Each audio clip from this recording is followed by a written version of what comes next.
All right, everybody, how you doing this morning?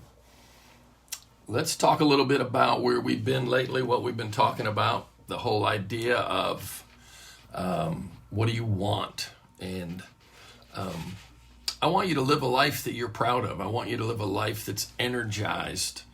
I want you to live a life that you feel represents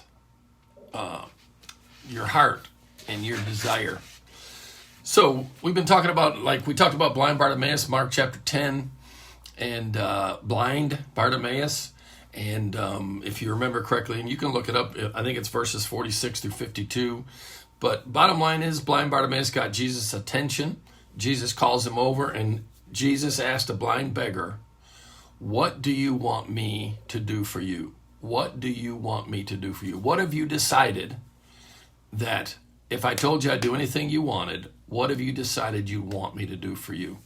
And I just think it's interesting to think about, wow, this is Jesus, a pretty intelligent person, talking to a blind beggar and asking him, "What do you want me to do for you?" It seems like the answer should be obvious. So why ask the question? And I believe this, guys. I believe you have to partner with God to create your miracle, if you will. And let me make it a little more down to earth. I believe you have to participate in your journey toward the future that you want. I believe you have to show up.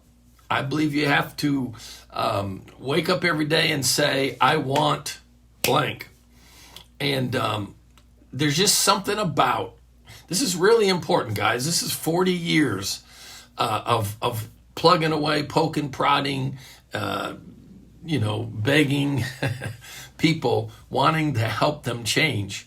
Well, here's the deal, guys. I've come to some conclusions about how God made us, how God designed us, how God created us, built us. And here's something I've concluded. You and I are designed by God to function at our peak. There's a cool phrase that's out there in the business world: peak performance. We talk about being in the zone. There's a lot of writing and psychological research done on the concept of flow.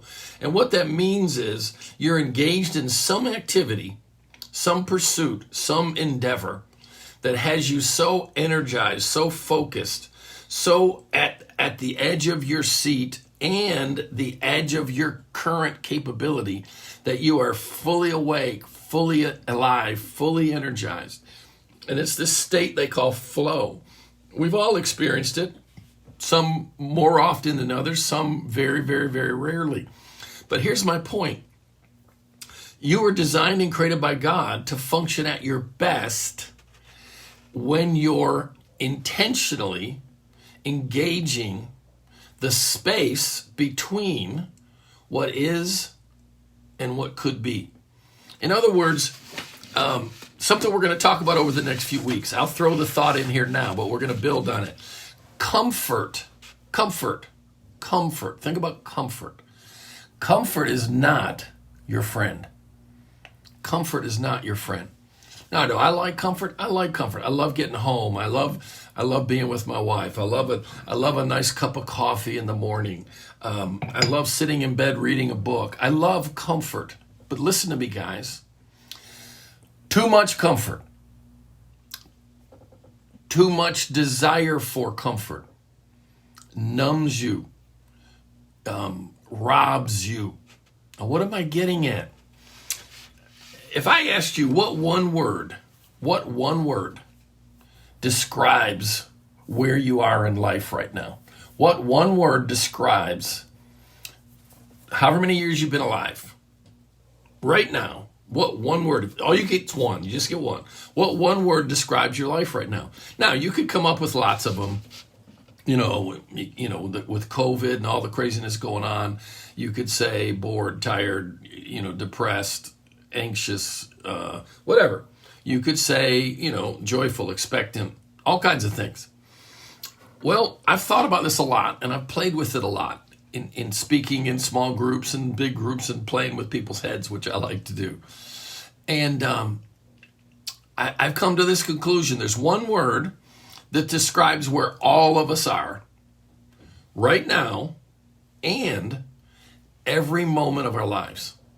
There's one word. Now, there's probably more. I'm not saying this is the best or the only, but there is a word that I believe is helpful, useful, stirring, that helps us if we can wrestle it, grasp it, hug it.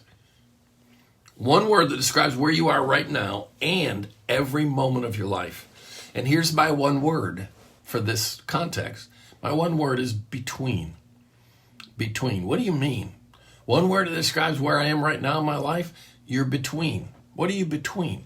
You're between yesterday and tomorrow. You're between your past and your future. You're between promise and provision. You're between deliverance and destiny. You're between what is and what could be. You're between what is and what could be. There is never a moment of your life that you don't live in this land of between. Now, here's what I'm trying to say to you. The land of between is not comfortable. It's not comfortable to live in a place where you are intentionally, consciously aware that you're not where you were and you're not where you want to be. You're not where you were and you're not where you want to be. What does that mean? I'm on my way. Now, why did I throw in the phrase that we're going to build on over the next couple of weeks? Comfort's not your friend. Because here's the deal. If your goal is comfort, you've stepped out of the land of between. If your goal is comfort, you've stepped out of the land of between. We live every moment of our life between what we are currently competent at and what we're not yet competent at. We live in this gap between what we know about ourselves and what we don't know about ourselves.